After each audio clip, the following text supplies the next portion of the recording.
What is going on, guys? Today we are looking at 91 Lucio. Now, he was extinct at 3.8. He is now extinct at 7.6. The list just keeps going on for how expensive these players can get. With Rio, with Company, with Virgil. Honestly, I don't think we're going to be able to have any of them on the market at some point. But 7.6 is crazy. Now, we do know Lucio is absolutely brilliant in the game. We saw it all of last year throughout the whole of the evolution of Lucio. Obviously, this version is a double upgrade with the chance of another 2 upgrades on top of it. He is a hero profile of Leverkusen, so they need to win their next 2 matches. We will have a look in the end result to see where they're actually at with that, as it did start yesterday. So they did have a match yesterday, which I don't know at this point. That will count towards the first match out of the 4. And in terms of Lucio, stats are brilliant. Good pace, defending's phenomenal, physical's brilliant. He's got a little bit of dribbling, like great composure, reaction's good, passing, again, not bad, and he has got the double playstyle plus of anticipate and also block plus. We've got slide tackle, acrobatic, aerial, and power header as normal chemistry styles, and I just think in general this card is going to be brilliant. We knew full well as soon as we get a Lucio, that was going to be the next step for him, and it's going to be another centre-back to join the Virgil, Maldini, Company now, to be honest, as well. Rio's team of the year is just beautiful. This is now the 5th defender, so we've just got so many to choose from. In terms of playstyle pluses, chemistry styles, people are going for the Shadow. You will end up controlled lengthy as normal, and he will end up with 93 pace and also 98 defending, taking him into a 95 centre-back overall. Fantastic. So let's just jump into him. We'll see what this man can do and see if he's worth 7.6 million. If your team's looking like this, then I have the place for you. Head over to U7Buy for all your coin needs. They're cheap, fast, and reliable, but make sure to use JT11 at the checkout for 6% off all of your coin orders. I think the biggest question you'll have whenever looking at a Lucio, is he offside? Did I let him in? Come across? Nice! That's where the block plus is going to come in handy. Is just the amount of centre-backs that we've got. If you've already got a Virgil, that's one position already settled in your team. I genuinely don't think you'd have to even move him for quite some time, so that's absolutely fine.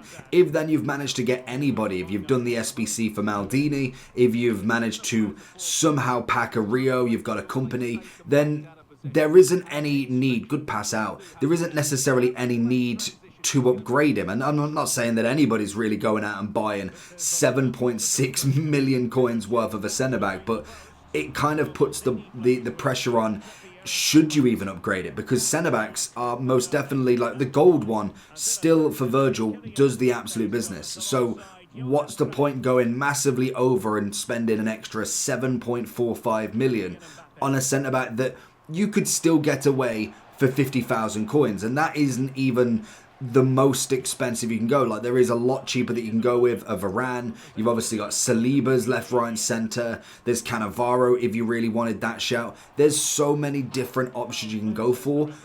Is he going to be worth that amount of coins? That's a great challenge. I think it's more of just either a flex to have him because he is so expensive and is extinct, and everybody knows how much you'd have paid at him. Oh, Cruyff, stop it. Or you obviously have got very, very lucky in your champs rewards. See if we can get him out of here.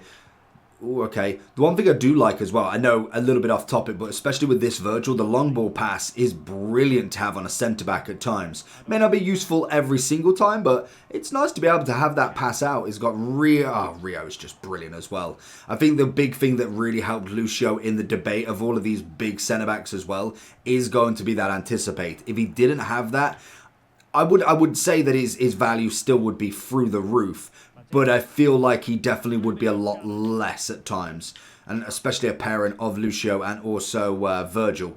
You're just not going to need any others. Like, that's team of the season. You could argue that's even past team of the season done.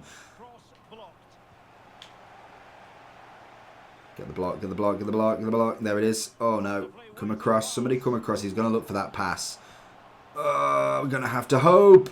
Thank God Morientes can't head it, apparently. Oh, and he's gone. Okay, it's an attacking heavy team, but defense Not quite there. Do you know what's quite worrying, in fact, with these centre-backs? That's a great little move. Is we look at, like, obviously Team of the Year. I have no qualms with them because they should technically be the most wowing cards you've got for quite some time. But when you look at a 91 Lucio, a 91 Company, 91 Rio to throw in there, and 94 and 95 Maldini, is... If, say, I've managed to be very, very lucky and got 1-2 of them, what does Team of the Season have to look like then? Because if you're going to, say I get into Team of the Season, I get into Prem, like, other than another Virgil, fair enough. But say I get to La Liga then, like, looking at, if we're going to pick the best players out of La Liga, I don't know who would get it, obviously, right now. But say Militao gets it and Arejo, two very, very meta centre-backs. They've got to be, at the minimum, either a triple playstyle plus, which I think we are going towards, which I feel like that was kind of opened up, A, with the fact that we know that you can actually do it because of evolution cards, but then also because they've gone for the double so early on with the Team of the Year. I could easily see that the triple should come in Team of the Season. But then, say we get a Militao, he ends up with Bruiser, Press Proven, Relentless, or something along them lines, a good tackle from Lucio, then what would be the point in progressing your centre-backs then? If I've already got, say I've got a informed Virgil, pretty respectable, under 1 million coins, give or take, for the first one. And then I've got like a UCL hero Company. Anticipate plus, he's got the business, he's fast enough, he's got the defensive. Good Lucio, he's just brilliant at tackling.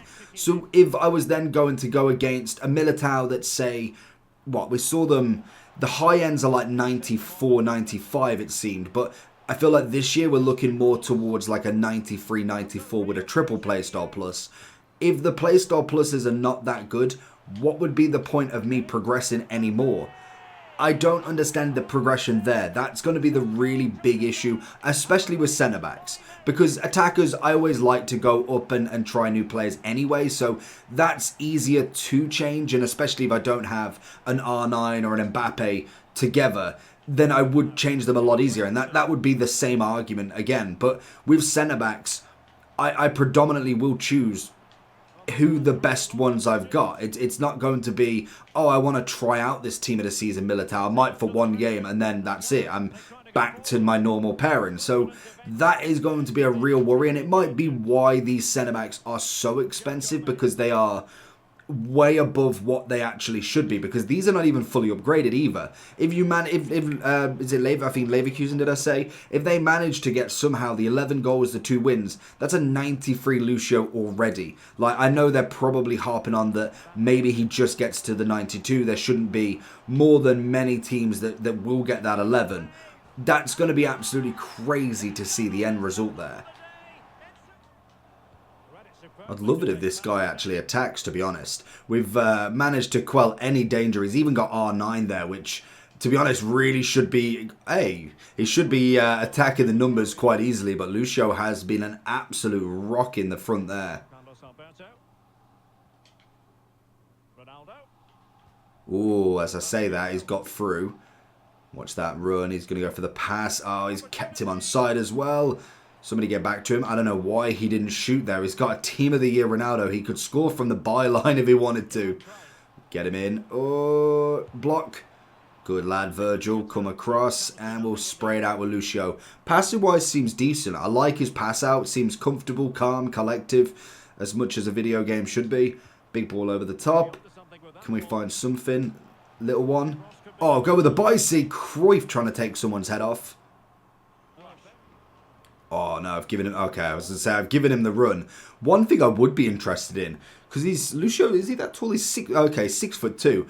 I'd be really interested in, like, a shapeshifter CDM Lucio. Like an endgame one as well. I think that would be really interesting to see, especially with the amount of centre-backs we've got. If I'm thinking between Virgil, Maldini, Rio, Company...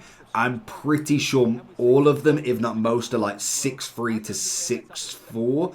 Lucio being the smallest by a couple of inches. I have completely anticipated that out of existence. It'd be really interesting to see how he would fare as a CDM. Just adding another position. I know it's kind of added another centre-back to the mix. Oh god, that would be a triple pair, and that would imagine a 5-back. Maldini, Rio, Virgil. Oh my god. Never go into like a 5-6 back. Jesus, of just centre-backs. So far on the market as well, 3 people apparently have bought him for 7.6. I really hope Leverkusen do something, because that card is going to drop if not. So in terms of Leverkusen's performances, we've got Cologne, I think it's all Cologne, I don't know how you pronounce it, but they've got them tomorrow. We then have Europa, we have Wolfsburg, another Europa, Freiburg and Hoffenheim. So that is going to be, we're going to have Hoffenheim that are 7th, Freiburg that are 9th. You've then got, Cologne who are 17th, and then Wolfsburg that are 15th. Where are they themselves? Yes, of course they're first. I was thinking that, I was like, they're first. Yeah, of course they are. I don't know why I got Leverkusen and Leipzig mixed up there. So, really, this is probably one of the better shouts. Whether they're actually going to get the performances, because if you look at, obviously, their actual fixtures, we've got 2 goals, 2 goals, 3 goals, 3. I mean, it's not far off. What's that? That's 10. If they manage to do it, all they need to do is literally get 1 more goal in the matches. So I feel like everybody's going to be a Leverkusen fan. They have probably got the best run I've seen so far. I've not looked at, obviously, everybody, but that has got to be the best running of fixtures per team's position. Doesn't mean form, but definitely position. Now, in terms of centre-backs then, because this is really the question is who do you want? Because you've got so many top ends, like Virgil's obviously extinct, so we'll put him in there. He's solidified in a position. Nike, inform, gold, Euros, second in form, winter wildcard, whatever. Virgil is number 1. He's clearly the best centre-back in the game. I don't think there's any qualms with that. Is that a new word for me? Let me know down below if you keep hearing it. We've got Company, 6.2. We obviously have Lucio at 7.2 or 7.6, I think it was. You have Rio Ferdinand at 5 mil. Maldini at 4 mil, who was 94.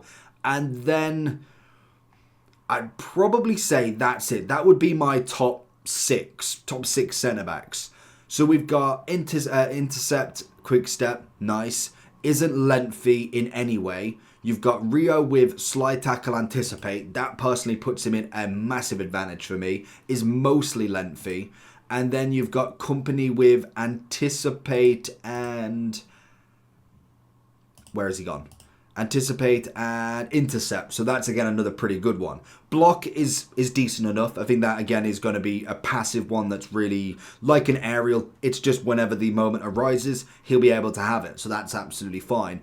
Anticipate is going to be number 1. And I think Maldini puts himself now at the bottom of the list purely for not having that one, in my eyes. Rio is incredible with the slide tackle. Intercept is nice, but I like that more on my defensive mids. So I could kind of go up and down between them.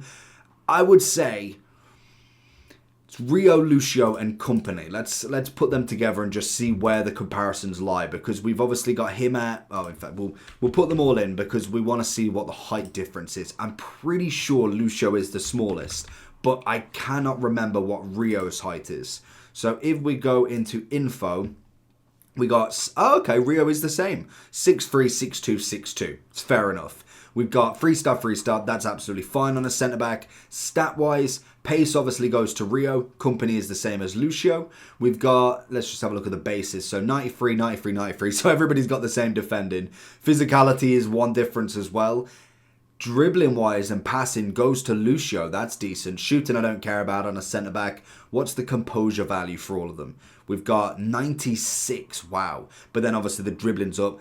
Whether you really count that as a win, I feel like I'd definitely take the composure more. Even though in the high 90s, it's still going to be good enough. Until we get to like the footies Lucio, that's when everything needs to be absolutely on point. When you're looking at a 99 Mbappe, a 99 Virgil, that's when every stat matters. Right now, as long as it's above 90, you're absolutely fine. Agility, balance, Lucio does win as well. Company with not so good balance in comparison.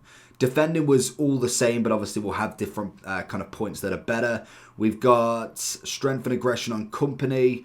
Lucio second, jumping's obviously there. 6'2", I kind of expect it, and stamina's up there. So I could see why. I could see why. And this is the problem with the centre backs is, like I said, now it's the point where it's like, do I buy one? Do I buy an upgrade? Do I even need the upgrade? Because you got a Virgil, you can get him at any value, that's absolutely fine. Like, you've got a 3.5 million second in form. That's nuts. But if we even just go down to like, if we go to the third page, look at 100. No, we'll look one more up because I feel like 100's kind of a little bit cheaper now. But if we look between like the 300 mark, Cannavaro, as much as I don't like the acrobatic, still a good centre back. Rijkaard, not as much. Even a base company is still fantastic. You obviously have a Carl Walker. As much as I like him as a right back, you could argue between it. Sol Campbell's not a bad one. Arejo's a very good centre back. Even Konate, the chance of the upgrade as well, but a phenomenal centre back going in. There's so many for so little price in comparison to these monstrosity of prices. I just don't know whether I could even sit here and say he's worth the 7 million, like 7.6. That is a lot of coins. I can tell you, I have never had that many coins liquid ever, literally ever, without doing anything. It's crazy. So to spend it on a centre back would be absolutely absurd to me. If you've obviously got the coins, like clearly someone's got the coins. Like it'd be the same for like an Mbappe. The 97's 15 mil. There's clearly people with the coins because he's being sold. So it's not as if there's nobody with it. It's just that the vast majority will not have that amount. That being said, the card is brilliant, as we know. There is a reason why he's extinct at 7.6. There is a big chance of a double upgrade. Even a single upgrade is pretty much guaranteed, I hope. But a double could be on the cards depending on how the first game goes. And that is against a lower team in the division. If they could get a 4, 5, 6 goals, that would be a great start for him. Obviously, people are going for the shadow for Lucio. 93 pace, 98 defending. What is there not to love about that card? He is brilliant beyond belief, 10 out of 10, and I cannot wait to get to the point where we're looking at this 98 again. The footies is always incredible. This is going to be the next step for the footies heroes, and hopefully fantasy heroes, and hopefully Foot Birthday Icons comes with an absolute pop. Let me know down below if you've managed to get him, and I'll catch you all for the next one. Peace.